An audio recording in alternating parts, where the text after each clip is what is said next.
Hello and welcome to the Fedora Files. I am Gregory Fedora, and with me today is Alex Durand of Greenbrier Brewing Company in West Virginia.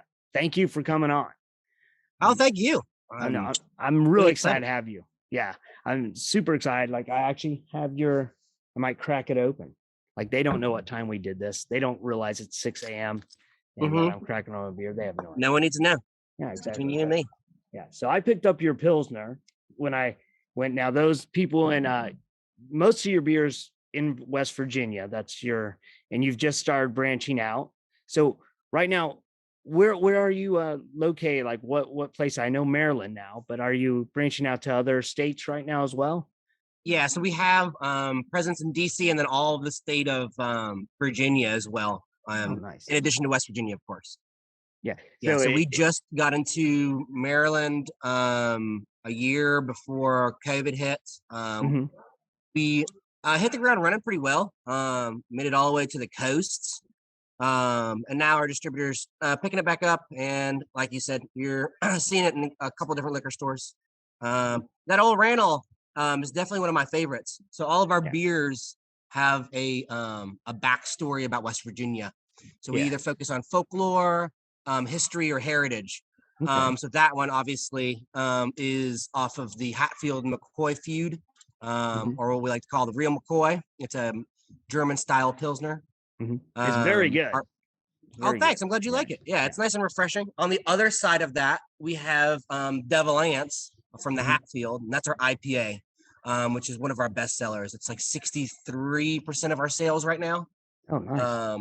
But we just released another one called, so we also focus on folklore and cryptids. We're known for our Mothman Black IPA. And we just released one off of the Flatwoods Monster, which we call Braxy. It's a blonde ale. Yeah. Yeah, it's hitting okay, go ahead. It's hitting the convenience stores pretty well. The reception's been really great. It's a very attractive can. So in addition, kind of catches, there's so many beers in the market right now. Our can design really stands out on the shelf and gets people to actually purchase it. I think it's definitely one of the drawing points. Yeah, that's how I found out about you was I talked with the artist who designed the Braxy one. I don't know if he's done others, but Jonathan Dodd, and he's great. Yeah, and he and I talked, and then he showed me the can, and when we were doing the interview, I was like, and I'm one of these, like, when I see a cool can, I'm drawn to that beer. I want to try it. And like I told him, I didn't get to try it yet, but I tried your Pilsner so far. And like, again, the can design to me is like just really cool. I love seeing the dude with the gun and like the name. And now I got to try the Hatfields version and then see what happens. They can battle in my stomach and just go. But like I said, like you got your can design is really amazing to me. And like I said, I get sucked into that. And sometimes it's a win. And sometimes it's just like, wow, it was a good can design. And so far you've been a win-win. Like your can design's good and your Pilsner was great. Like I've had other people try it. It wasn't just me. And they were like, oh, this is really good. And they wanted to know where I got it. And I told them it's at East District in Frederick, Maryland is where I found it. And you actually told me where to go to find it because I wanted to, find your stuff. And that was it. And that was right in the heart of Frederick, Maryland. It's right there. Yeah, that's part of our customer service too. It's like we get calls all the time, especially being a smaller brewery. And we always try to steer people in the right direction, either by email or phone call. I'm glad you're able to pick it up and spread the word. I appreciate that a lot. Yeah. So how did Greenbrier begin? Like, what is your story? How did you start this, or how did it start? So Greenbrier Valley Brewing Company started in 2014. We had two varieties. We had the Wild Trail, which depicts a Sasquatch riding a mountain bike, which fits our slogan, which is to get out, explore, and bring beer. And then we also started with our Mothman, which is the Black IPA. Those ran for a while and got some accreditation. We were one of the first breweries in the state to have to really start doing focus on cans. And then we put out a beer. We released it under the name Winter Run. and that later became Devil Ants. And actually, there used to be this awesome beer festival in the state, and it gained some really good accreditation. Won a couple medals. That's really cool. Yeah, and then so fast forward, I came on about 3.5 years ago with a new owner, and he put in some new tanks. We put in a faster canning line, which allowed us to brew more styles. So now we have 7 different varieties in cans, and I'm looking to launch at least 2 more varieties in cans this year. So I'm looking at give you the inside scoop, Mr. Fedora. Let's hear it. And we're gonna do a sheep squatch, which is a cryptid from, I believe, Canal Valley area. It's like half ram, half sheep, or I'm sorry, half Bigfoot, half ram. Yeah, so it's Dodd is actually working on the design now. Very cool. We're also looking at putting one out that features a national landmark, in my opinion, for West Virginia, which is the Green Bank radio telescope. One of the earliest foundations for the SETI project, where they're essentially just listening to space and looking for extraterrestrial existence. So hopefully we can get those ones out midsummer. So over to Maryland. Can you say what kind of style of beer they will be, or is that a surprise? So the Green Bank is a goza that we fruit with blackberries. The sheep squatch, it's one of the first times we actually came up with the beer name before we came up with the beer. Hopefully that doesn't provide some bad juju or anything, but I don't really have a style. The nickname for the sheep squatch is White Thing. And personally, in the climate that we live in right now, I don't know if I were to put a beer out called White Thing. But sheep squatch, definitely. I think that'll be there's a nice ring to it. I just don't know what to put out. We have a small batch system, like as you commented on our phone call. We're doing an event today, which brings light to female workers in the beverage industry. It's called the Pink Boot Society. So nationally, I think internationally right now, there's several people brewing beers for the Pink Boots event. But our small batch allows us to experiment and scale things up. So we go from what is about 100 gallons to we can move it over to our big system, which would produce 2,700 gallons. That's awesome. So that's a lot of beer.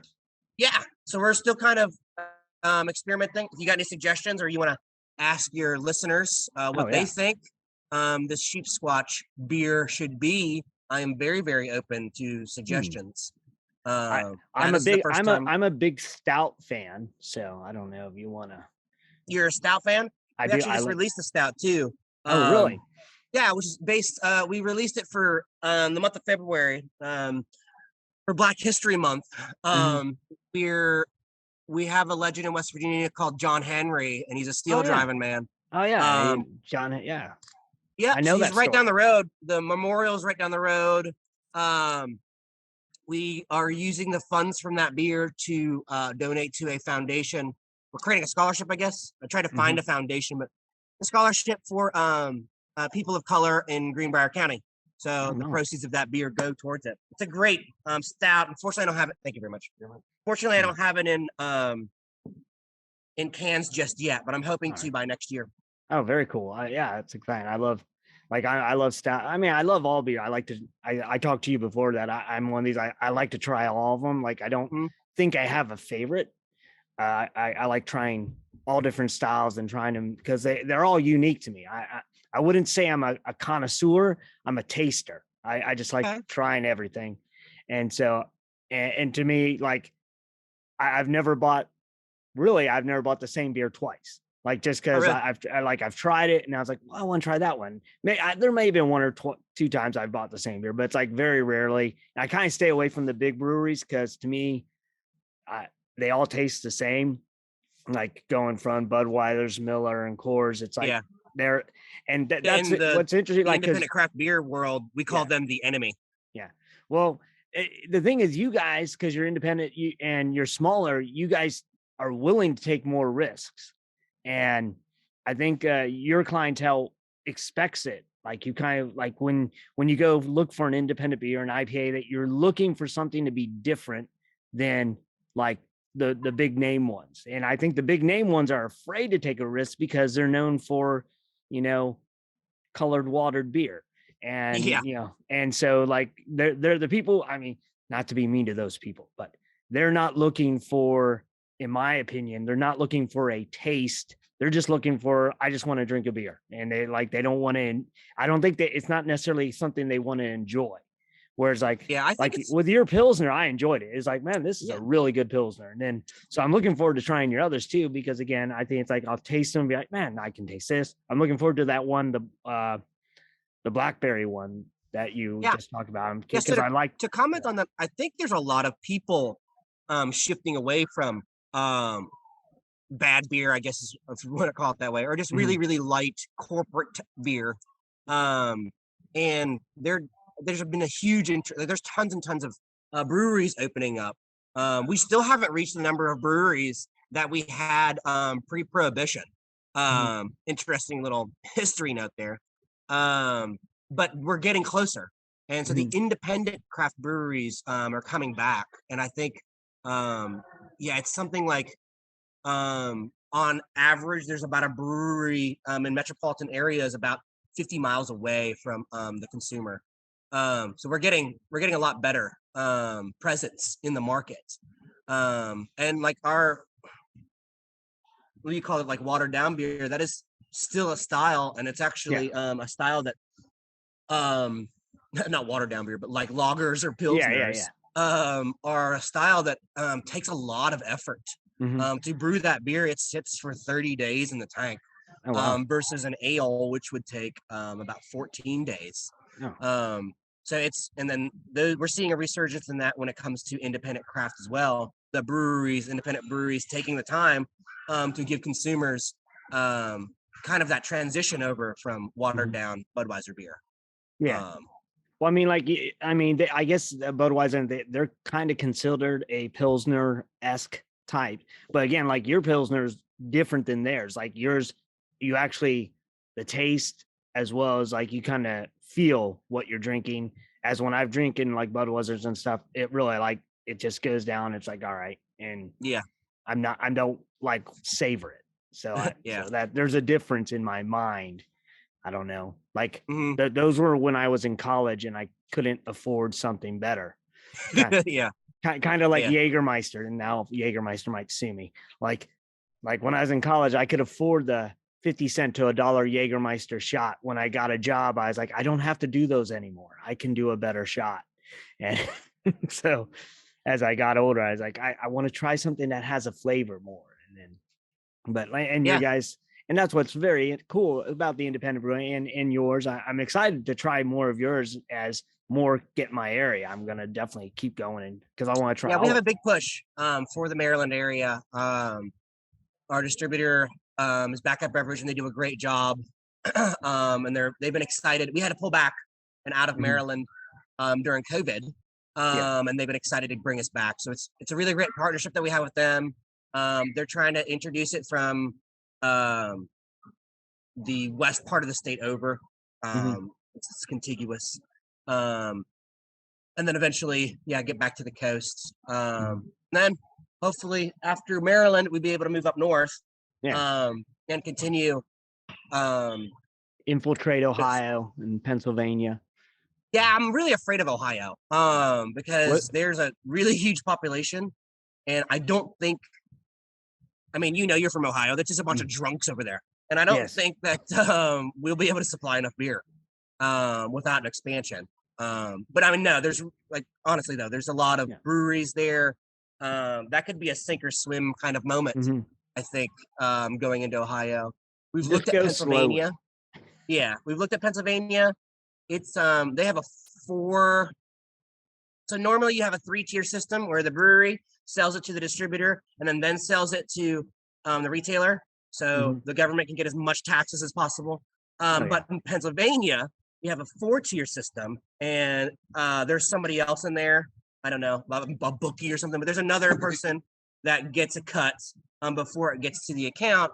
At where our price point is right now, I think it would price us out of the market. All right. So I have a question, like, as you guys are moving forward, like you said, you're releasing 2 more beers this year. Is that kind of like your thing where every year you're going to release a new style and move forward each like year, focus on releasing 1 or 2 new kinds of beers? Or like what is your future plans besides expansion to other states, like in brewing? Do you have plans for that as well?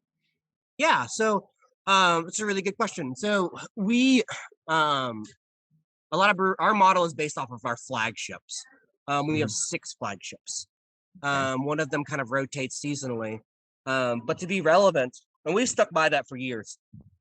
And it actually has helped us because a lot of our convenience stores want to have a consistent product. They don't want like a flavor of the week. But to stay relevant in the very, very, very competitive market, we do have to produce other styles, and also it's a nice break to experiment and work on our crafts more. So what I'm looking at doing is releasing these 2, and hopefully they become seasonals. It's a really, really large investment when you go to produce a can. There's the artwork, as you know. Yes. There is calling for a production run. So if you were to get a large number of cans, they have to make plates for it. Some of our cans are shrink wrapped, or they're shrink sleeved. And that's kind of cost prohibitive, really. It's a lot more expensive than getting a printed can. So there's a lot of risk and involvement. But we just got to a point where we feel comfortable releasing a couple different varieties, seeing how they take to the market, garnering interest. One of our varieties, the Bat Boy, it's a black lager based off of a legend from West Virginia in the Weekly World News, which I'm sure you're familiar with. That comes in, we consider it to go in and out of hiding. But that releases in the winter, and it's like our McRib, I guess. And it's like, oh, Bat Boy's back. And it garners interest by having that rotate seasonally. So that's something that we're working on, hopefully with these new varieties that we got coming out this year. Well, now I got to try your Bat Boy one, because I used to love reading those. I still do when I see it. Like, I just fascinated by that story. It's hilarious and just so much fun. Now, they're actually coming back into print. Oh, nice. That's fantastic. Now, this is just an idea for you, and it might be just too cost prohibitive. Have you guys thought about, because I know like all of your cans, like it's cool, like I loved it. Like I immediately read the story about Ol Randall, and I thought that was really neat.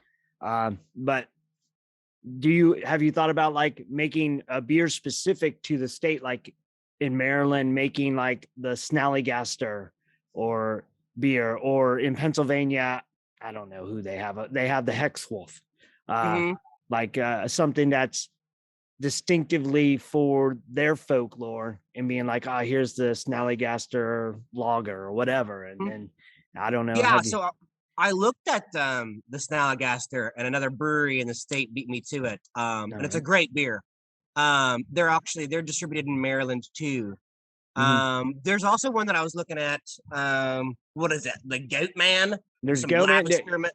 There's Goat Man. There's also Dueyo, and there's I can send you all the like little folklore from Maryland. So that'd be great. Yeah, like, I wanted to work. Yeah, Dueyo. Interesting thing. The Dueyo is the arch enemy of Snallygaster, and he's a wolf man. So it'd be kind of funny, since someone's already released a Snallygaster, release the Dueyo as its arch nemesis. Maybe find out what style. Yeah, it's Dueyo. It's DWAYYO, and it's a Wolfman type thing. But Jonathan Dodd knows what it is. He can. Okay, yeah, I'm sure. Okay, but that'd be really cool. Yeah, maybe find out what the Snallygaster beer is, and whatever it is, do the exact opposite of the spectrum. And then that'd be really cool. That'd be fun too, because the people that brew that beer are friends of mine, so they would really enjoy that. Yeah. And what I wanted to do was the like end goal, maybe in the next couple of years, is to work with breweries in the different states that we're distributed in and do collaborations. Oh, that's very cool. And Yes. then feature a cryptid or a piece of folklore. Because our beer is every can, like you said, I'm glad that you appreciate the stories on them, but every beer is a story about West Virginia, which is changing the dialogue about West Virginia. So like we're giving you a piece of history or folklore, one beer at a time. And I'd like to do that as well in Maryland and Virginia, because there's a bunch of really cool stories that people can identify with. Yeah. Like when people see like a Mothman or a bat, like the Bat Boy can, they like lose their mind when they identify with it. And they have an association with our brand without even trying the beer. So that'd be cool. Yeah, if you send me some stuff, I will gladly look over it. I've become the resident folklorist inadvertently because of my job. Oh, very cool. I find it very fascinating. Yeah, I love folklore and these kind of stories. So like your beer really hits to me because these kind of things are like just they draw me. I love the history and the stories and just all that stuff. It like makes it exciting. And thankfully your stuff tastes good. So you got that too. And I like I said, my wife is not a beer person, but she has tried this and she was actually like, oh, that's not bad, and for her to say that's not bad, that's a big deal, because usually when I say try this beer, she's like, I do not want that, and then she'll try and be like, that was awful, and then she was like, her saying that's not bad, that's a high praise. I'll take that. I'll take it. That's not bad. She's a wine person, so like getting her to drink a beer and be not upset about it was a good thing, and for me it was great. I was like, I'm drinking it now. So but so I love your kind. I love everything about it, and I'm excited to see where you guys go next. And I know you're busy because you got stuff going on today, so I don't want to keep you much well, I appreciate longer. You taking the time, yeah. And then please ask your listeners for some insight on what the sheep squatch beer should be. Yeah, definitely. As those listening, tell me what you think, and also as you do more beer, I'd love to have you come on if you have like an announcement about any kind of like expansion, not only statewide or even like if you have new beers you want to talk, like when you do get the sheep squatch figured out and ready to go, if you want to come back on and let's talk about it. Great. I'd love to have I would love to. Definitely. Yeah. And then I'll be I have a meeting in Maryland the next couple months. So I'll be in your area. I can buy you a beer. Oh yeah, definitely. Let me know when you're up here and I'll come hang out with you. That'd be great. Okay. That'd be a lot of fun. And but I thank you, and I thank those of you listening or watching. Again, tell us what you think the sheep squatch beer should be, because they're looking to expand it and make it good, and you could be part of that. And I'm going to think too. I'm going to think hard. I'm going to look at what ones you already have and see if I can come up with something that's different than you have, and like go with it. And I'll have to look up some West Virginia lore to see if there's like some kind of fruit or something in West Virginia that maybe you can. Yeah, there's an awesome book called In the Land of the Cattywampus by Kristen Puckett, and it goes over every single like cryptid in West Virginia. It's awesome. In the Land of the Cattywampus. All right, I will look that up, and I'll look up some stuff for you, and I'll send you some Maryland lore and some Pennsylvania lore as well, like if you need. That'd be great. Again, I appreciate you very much, Mr. Fedora. Yeah, well, thank you for coming on, and because you are busy brewing beer and getting it out there. And those of you listening, thank you for tuning in. And as always, stay safe and keep searching. The Fedora Files. Check out fedoracrt.com today.